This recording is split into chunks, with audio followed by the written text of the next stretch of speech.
Assalamualaikum warahmatullahi wabarakatuh. Jumpa lagi dengan saya pada pagi yang berbahagia ini, tepatnya tanggal 28 Februari 2022. Jadi saya mau memperlihatkan keadaan cabai saya setelah potong pucuk. Ini cabai yang kemarin waktu saya potong pucuk, ada yang saya tanam yang setelah berusia 18 hari setelah tanam, ada yang 10 hari setelah tanam. Ini saya potong pucuk di usia 10 hari setelah tanam, sedangkan ada satu lagi sebelah sana saya potong pucuk di usia 18 hari setelah tanam. Jadi di manakah perubahannya? Pasti ada kelebihan dan kekurangannya masing-masing. Jadi di usia 10 hari setelah tanam saya potong pucuk, alhamdulillah tunasnya sudah mulai besar. Bisa Anda lihat, ini bagus semua tunas-tunasnya.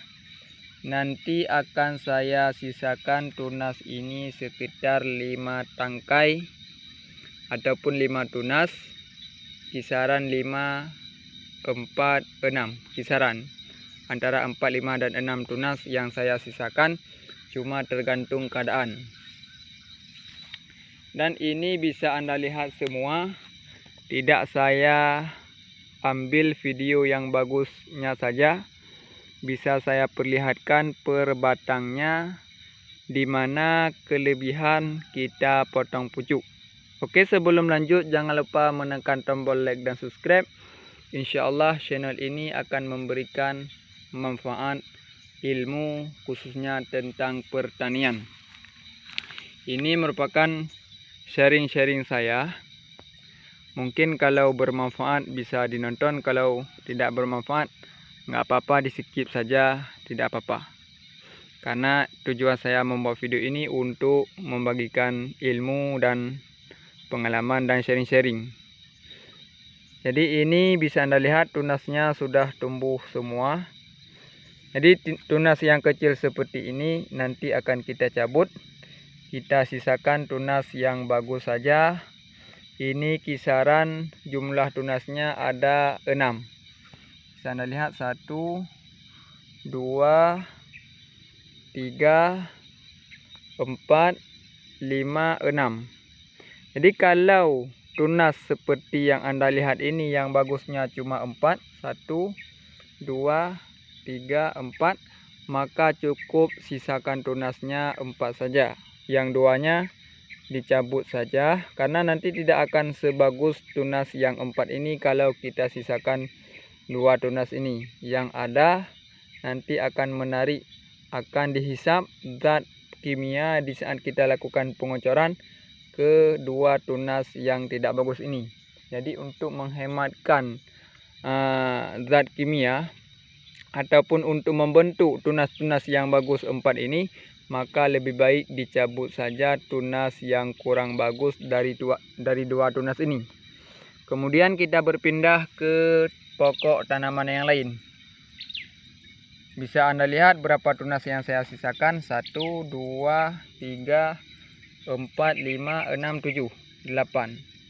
Jadi karena ini ada 8 tunas, maka harus kita sisakan tunasnya selang-seling, biar nanti cabangnya terbagi. Kemudian di saat membentuk buah akan bagus pada batang pokok tanaman cabai ini.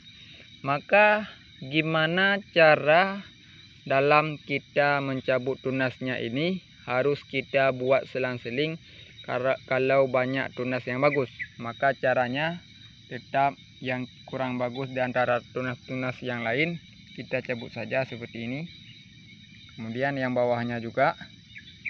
Kenapa kita harus mencabut yang bawahnya? Karena ini sistem alami, maka di saat hujan tiba, maka yang paling bawah ini akan mudah terkena tanah-tanah ini, hemburan daripada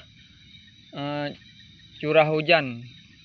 Maka untuk mengendalikan ataupun untuk menjaga biar tanaman ini tetap sehat, maka tunas yang bawah ini kita cabut saja. Karena di saat nanti hujan tiba, di saat berlumuran dia dengan tanah ini, maka yang bawah ini juga akan terdampak kurang bagus. Maka di saat terdampak kurang bagus, maka efeknya nanti akan menular penyakitnya ke cabang-cabang yang lain. Maka beginilah cara saya dalam merawat budidaya tanaman cabai. Kemudian kita berpindah ke pokok tanaman yang lain. Bisa Anda lihat juga bahwa daunnya sangat segar, sangat bagus, indah dipandang. Mudah-mudahan sekitar 14 hari lagi, 2 minggu lagi, mudah-mudahan ini sudah mulai kelihatan dari segi jarak jauhnya. Tunas ini sudah mulai besar. Mungkin dalam bulan Ramadan, mudah-mudahan aman terhadap penyakit. Kemudian tunasnya juga bagus. Kemudian bunganya juga sudah mulai bermunculan.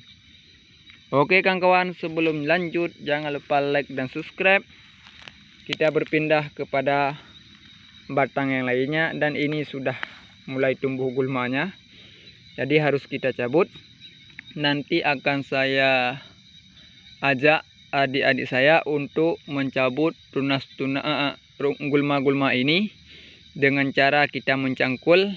Kemudian kita harus menimbun tanah di sekeliling tanaman ini. Tujuannya biar menjaga kelembapan suhu tanah yang ada di sekitar batang ini. Kemudian di saat kita lakukan penyiraman, tidak mudah langsung kering pada akar-akar tanaman ini. Sehingga kalau airnya kurang, maka juga akan menyebabkan yang pertama cepat mati, yang kedua mudah diserang hama penyakit. Jadi kalau airnya cukup, kemudian gulmanya harus kita jaga dengan baik. Jangan sampai tumbuh lebih rimbun gulma ketimbang cabai.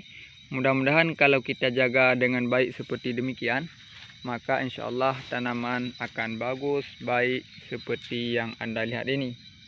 Kemudian bisa Anda lihat juga bahwa sebagian tanaman saya ini sudah mulai diserang hama serangan penyakit. Jadi penyakit yang diserang ini adalah semut. Ini sejenis semut. Maka mudah saja obat yang kita gunakan untuk mengendalikannya. Cukup kita gunakan Regen kalau jenis penyakitnya seperti ini. Regen ini obatnya tidak terlalu mahal, kisaran 20.000, bisa digunakan 2 tangki. 20.000 bisa digunakan 3 tangki. Bisa Anda lihat Regen yang berbentuk cair. Karena Regen ini ada yang berbentuk saset berupa tepung, ada juga yang berupa air. Jadi kalau yang berupa air harganya di daerah kami kisaran 20.000, bisa digunakan 3 tangki. Kemudian kita berpindah ke pokok tanaman yang lain. Juga alhamdulillah bagus. Inilah cabai madun saya. Mungkin cukup sekian dulu video saya. Saya akan melanjutkan pekerjaan yang lain. Saya akan pergi ke pondok pesantren karena ingin menjemput adik. Karena hari ini di pesantren saya libur. Oke kawan-kawan, cukup sekian dulu video pada pagi yang berbahagia ini. Jangan lupa like dan subscribe. Besok kita akan melanjutkan video kembali.